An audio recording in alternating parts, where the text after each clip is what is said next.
どうもいつもです。はい、今回はですね、私がイラストを描く際に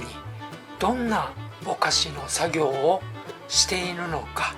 それを皆さんに紹介したいと思います。はい、では早速紹介していきましょう。まずは何といってもガウスぼかしですね。このようなちょっと雑な、だいぶ雑ですかね。これでも一応頑張ったんですけれども、雑な背景でもガウスぼかしを行うことで絵の粗さがカバーされていい背景に見えるんですよね。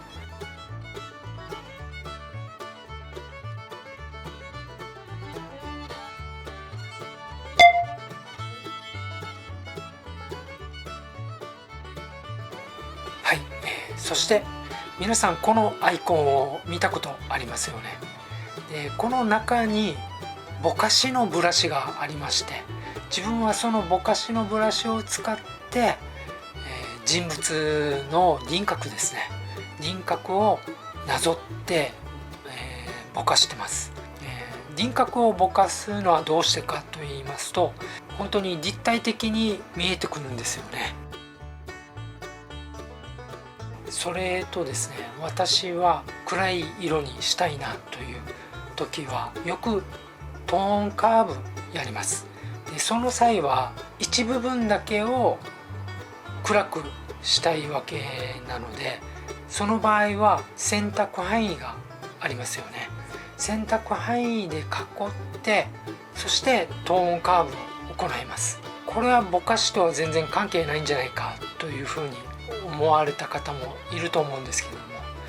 実はですね、先ほどのガウスぼかしでもこの選択範囲で囲ってガウスぼかしを行うことができるんです。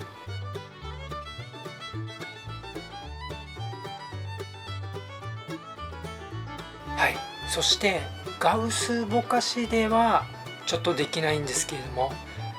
トーンカーブなどこういった白い四角が表示されているものであれば、消しゴムツールなどで消したりすることもできます。そして私は最後にスプレーツールのトーン削りというのがありますよね。それを新しくレイヤーを一番上に作って、画面全体をまんべんなく吹きかけた後、ガウスぼかしをかけてある程度ぼかします。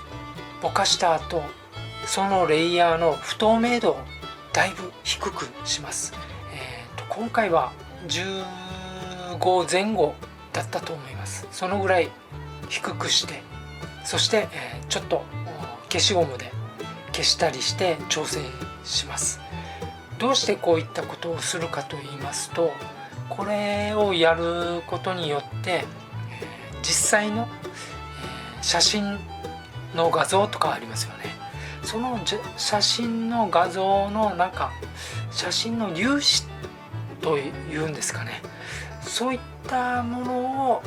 表現できるんじゃないかなと。また自分にはそのように表現できているというふうに自分には感じているので、よくやってます。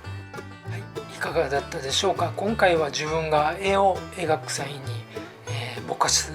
作業を中心に、皆さんに紹介しました。最後までご視聴ありがとうございました。